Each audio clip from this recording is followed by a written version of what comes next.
Selamat siang. Ya, hari ini kita masuk lagi pada pertemuan kita yang mendekati ujian akhir ya. Berikutnya itu adalah production cycle ya. Jadi kalau sebelumnya itu kita membahas mengenai yang namanya ya expenditure cycle gitu ya, atau juga revenue cycle ya, bagian dari SIA. Nah sekarang adalah production cycle.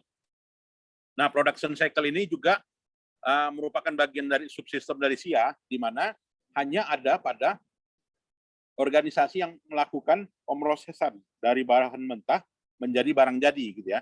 Nah, sehingga production cycle ini tidak ada pada jasa gitu ya. Jadi hanya ada ya yang memproduksi gitu ya, atau juga yang mengkonversi bahan mentah menjadi bahan jadi, sehingga ada yang namanya siklus produksi ya. Dan pada topik ini juga akan kita lihat bahwasanya siklus produksi itu ada 4 subsistemnya ya. Jadi 4 subsistemnya meliputi pertama fase desain ya. Jadi fase desain itu perusahaan itu akan menggunakan yang namanya dokumen bill of material. Artinya apa? Bill of material itu adalah dokumen untuk yang menentukan besarnya jumlah bahan baku gitu ya. Jadi berapa bahan baku, berapa ton gitu kan, berapa ribu. Nah, itu ada pada yang namanya bill of material. Ya, kemudian juga planning and scheduling. Jadi planning and scheduling ini juga subsistemnya ya dari siklus produksi itu gitu ya. Jadi dengan adanya apa ya? Dengan adanya planning and scheduling, maka sub proses dari SIA itu berjalan ya. Proses yang ketiga itu adalah proses production operation gitu ya. Jadi fase production operation di sini adalah fase produksi. Itu merupakan fase juga ya di dalam siklus produksi gitu ya. Lalu yang keempat adalah pencatatannya. Nah, pencatatan di sini maksudnya apa? Pencatatan dari sisi akuntansi biaya. Maka disebutlah dengan istilahnya proses cost counting gitu ya. Dan inilah kalau kita mau lihat ya, siklus produksi itu konteks diagramnya ya. Ini bukan data flow diagram ya, tetapi adalah konteks diagram ya. Bagaimana siklus produksi itu bermula? Ya, siklus produksi itu bermula karena apa? Ya karena adanya apa ya? Adanya penjualan. Nah, jadi adanya penjualan yang mau dipenuhi, ya maka produksi akan berjalan. Jadi apa ya?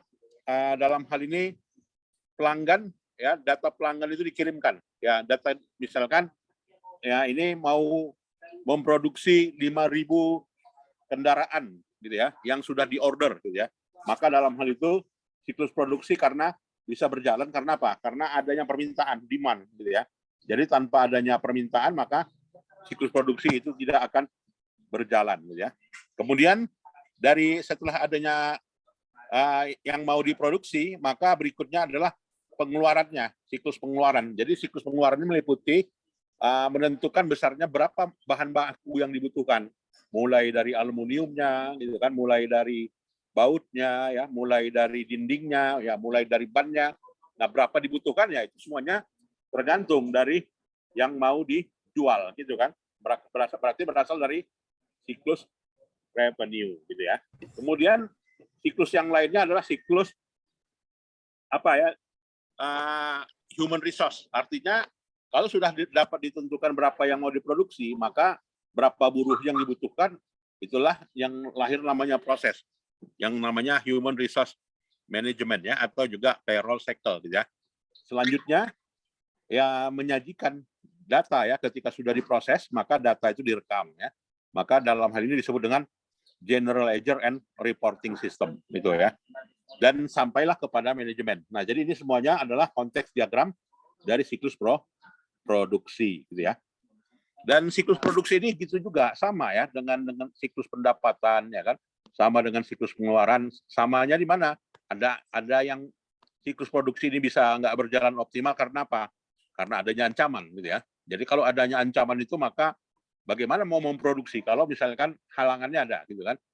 Ya kendalanya ada. Ya kendalanya berupa apa? Inaccurate master data ya, ketidakakuratan data yang dikelola gitu ya.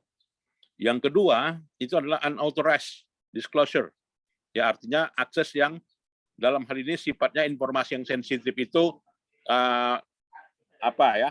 dengan mudah diambil orang. Ya, maka dalam hal ini yang disebut dengan unauthorized disclosure ya. Kemudian loss of destruction data. Ya, kehancuran data ya. Jadi kalau sudah datanya hilang ya, bagaimana mungkin mau memproduksi dengan optimal begitu kan? Kemudian juga kalau sudah ada ancamannya, maka kontrolnya ada. Nah, itu ya yang dikendalikan ada gitu ya. Kontrolnya meliputi ya bagaimana data pemrosesan itu terintegrasi gitu ya. Yang kedua ya membatasi akses ke master data gitu ya. Kemudian juga mereview perubahan data gitu ya. Kemudian juga akses pengendalian ya. Kemudian terapkan yang namanya enskripsi gitu ya. Kemudian terapkan yang namanya backup data. Nah, itu semuanya adalah isu umum gitu ya. Kalau kita menjalankan yang namanya siklus produksi gitu ya. Nah, pada fase desain, pada saat kita mendesain, itu pun juga ada subprosesnya. Ya, yang jadi fase desain ini mulai dari bagaimana bentuknya, bagaimana kemasannya, bagaimana jumlah beratnya, gitu kan, bagaimana rasanya, itu kan fase desain, gitu kan. Nah, fase desain ini meliputi ya melihat kebutuhan pelanggan. Jadi untuk melihat kebutuhan pelanggan dilakukan bagaimana survei misalnya ya. Ya, kemudian juga generate to output dokumen ya, artinya membuat dokumen output berupa yang namanya bill of material dan juga operation list ya. Jadi kalau sudah menentukan berapa bahan baku yang dibutuhkan, maka dapat bisa ditentukan ya berapa yang mau dijual kan gitu kan. Kalau nggak tahu berapa yang diproduksi, berarti nggak tahu kita berapa yang mau dijual gitu kan. Nah itu. Kemudian juga operation list ya, daftar operasi. Nah, itu. Kemudian proses berikutnya adalah fase perencanaan dan penschedulan. Ya, jadi fase perencanaan dan penschedulan ini ada dua proses, yaitu proses rencana produksi dan juga proses dokumentasi. Nah, jadi bicara kita proses produksi, maka di sini manufacturing source document ya, artinya kita menerapkan yang namanya model perencanaan produksi ya, MRP 2 gitu ya. Dan juga lean manufacturing atau juga EBC gitu ya.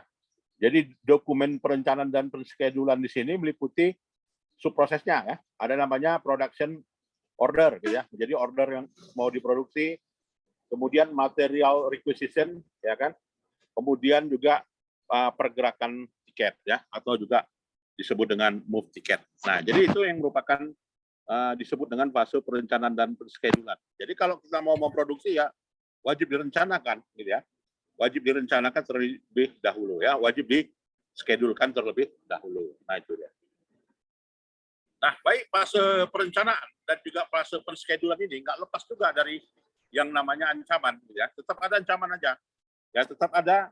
Kalau ada ancaman, maka yang bisa menghindari ancaman itu apa? Ya, yang menghindarinya adalah pengendalian.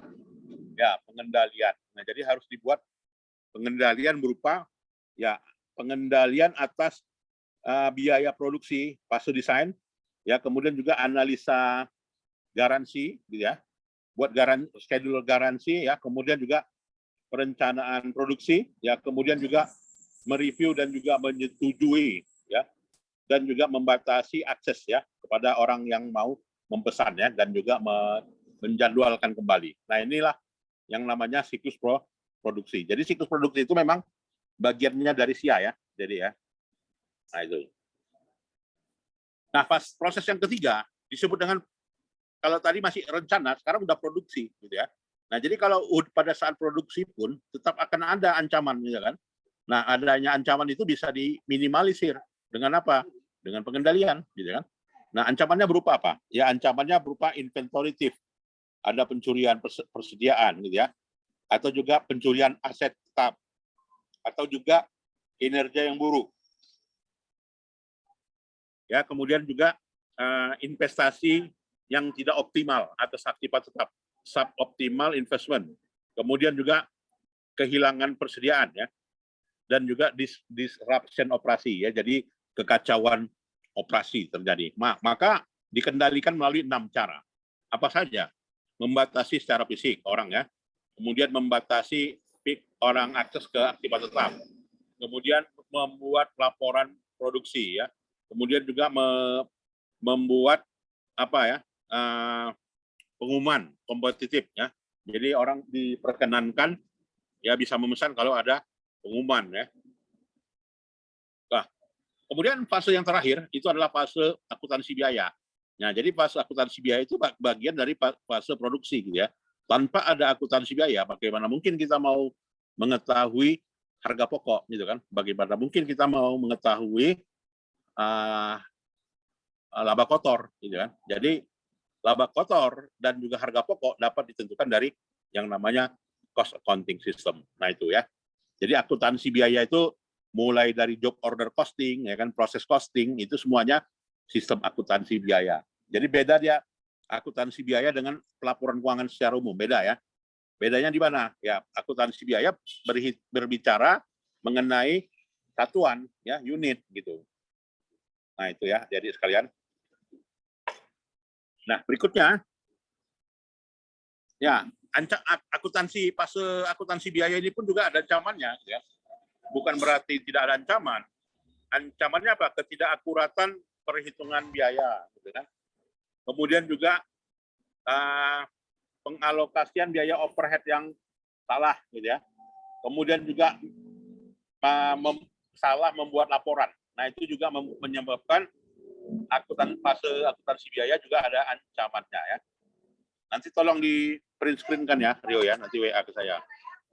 Nah, jadi sumber otomatisasi data dan juga membuat pemicu biaya dan juga membuat kinerja secara metrik. Nah, itu bentuk-bentuk pengendaliannya ya, sehingga akuntansi biaya ini bisa berjalan optimal ya. Ada yang mau didiskusikan adik-adik sekalian? Ya, cukup jelas ya siklus produksi ini. Nah, itulah yang dikatakan dengan siklus produksi. Ya, berikutnya kita lihat masuk topik lainnya yang namanya siklus sumber daya manusia, gitu ya. Nah ini, jadi siklus sumber daya manusia ini ada selalu pada organisasi, gitu ya. Jadi kalau dalam baik itu perusahaan jasa, ya kan, baik itu perusahaan manufaktur, baik itu bank, baik itu yayasan pendidikan, baik itu apa ya, instansi pemerintah, semuanya ada yang namanya siklus, ya, yang namanya siklus sumber daya manusia. Jadi siklus sumber daya manusia ini meliputi penggajiannya dan juga pengelolaan sumber dayanya, gitu ya. Nah, jadi dalam siklus sumber daya manusia itu ada berapa sih subprosesnya? Nah, subprosesnya itu ada 6 ya. Mulai dari rekrutmen karyawan, ya, kemudian training, ya, kemudian memberikan job assignment, ya, kemudian penggajian, kemudian evaluasi kinerja, dan juga dalam hal ini berupa pemberhentian karyawan atau resign ya, fase resign. Jadi ada 6 proses ya. Jadi ingat ya, kalau dalam siklus sumber daya manusia dan juga penggajian itu ada 6 proses. Kalau pada siklus produksi ada 4 proses. Nah itu aja cara kita mengingatnya ya kan. Kalau pada siklus pendapatan ada 4 proses ya. Pada siklus pengeluaran ada 4 proses juga. Nah itu ya. Harus dihafal itu. Nah begitu juga. Tetap ada ancamannya nih. Artinya apa? Siklus sumber daya manusia dan juga siklus penggajian itu bisa nggak jalan. Apa penyebabnya? Ya ketidak efisienan disebabkan karena apa? Adanya ancaman. Ancamannya berupa datanya invalid ya. Kemudian pengungkapan atau juga informasi sensitifnya tidak terotorisasi. Kemudian kehilangan data. Ya, kemudian juga data yang bertentangan dengan hukum. Nah, itu ya, voluntary of employment laws gitu ya. Dan ancamannya ada pengendaliannya ada 5 ya. Mulai dari semua proses harus terintegrasi gitu ya. Kemudian dibuat enskripsi, ya, kemudian dibuat backup, ya, kemudian dibuatlah prosedur pengendalian dan sampai pada perhitungan atau juga penetapan karyawan atau juga proses apa ya, jenjang karir, promosi dan sebagainya. Itu semuanya siklus sumber daya manusia ya.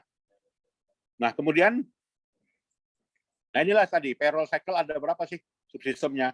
Nah, jadi kalau ditanya orang, ditanya perusahaan nantinya kalian bekerja, gitu kan, ada berapa siklus dari pengajian? Jawabnya ada 5, gitu ya. Nah, ini mudah-mudahan diingat.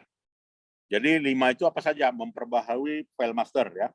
Kemudian memvalidasi waktu, kemudian juga menyajikan gaji, ya. Kemudian juga membuat pengeluaran gaji, ya, dan juga membuat pengeluaran pajak dan lainnya. Nah, untuk ancamannya update master payroll sampai pada validasi waktu dan juga prepare payroll. Nah, itu ada 4 ancaman dan ada 4 pengendalian. Nah, itu yang perlu dilakukan. Begitu juga untuk siklus pengeluaran, ya, dan juga siklus pembayaran pajak. Itu ada 4 ancamannya dan ada 4 pengendaliannya, ya. Kemudian kalau kebijakan penggajian itu berbasis pada apa ya? Berbasis pada outsource, ya. Maka ya dalam hal itu bisa bermanfaat berupa mengurangi biaya, kemudian juga mendapatkan manfaat lain, kemudian juga free up computer resource, gitu ya. Nah, itulah yang terkait dengan yang namanya siklus sumber daya manusia. Mungkin ada yang mau kita diskusikan, adik-adik sekalian? Ya, tolong di absen ya, di print screen, nanti WA ke saya. Ya Pak, siap Pak. Ya, baiklah, kalau tidak ada, saya kira itu saja 2 materi, yaitu materi siklus produksi dan siklus sumber daya manusia, ya. Nah, itu. Sebentar Pak, biar di print screen dulu Pak. Baik. Kepada Daniel Siombing. Untuk kawan-kawan yang punya laptop, bisa minta tolong kawan-kawan untuk di screenshot.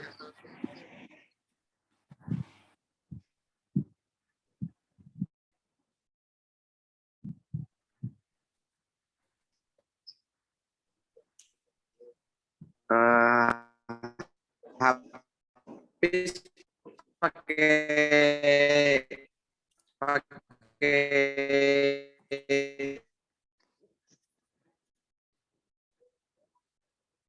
Sudah?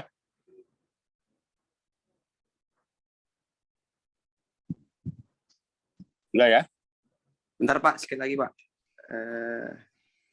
Nampak daftar yang hadir ya, 33 itu.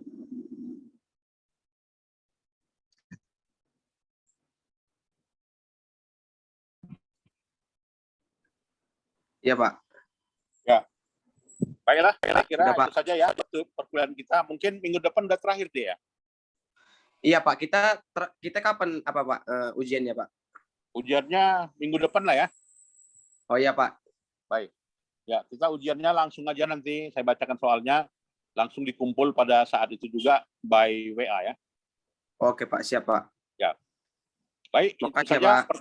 perkuliahan kita. Selamat siang dan minggu depan kita ujian ya. Assalamualaikum warahmatullahi wabarakatuh. Waalaikumsalam warahmatullahi wabarakatuh. Terima kasih ya, Pak. Terima kasih ya, Pak. Sama-sama. Boleh meninggalkan ruangan.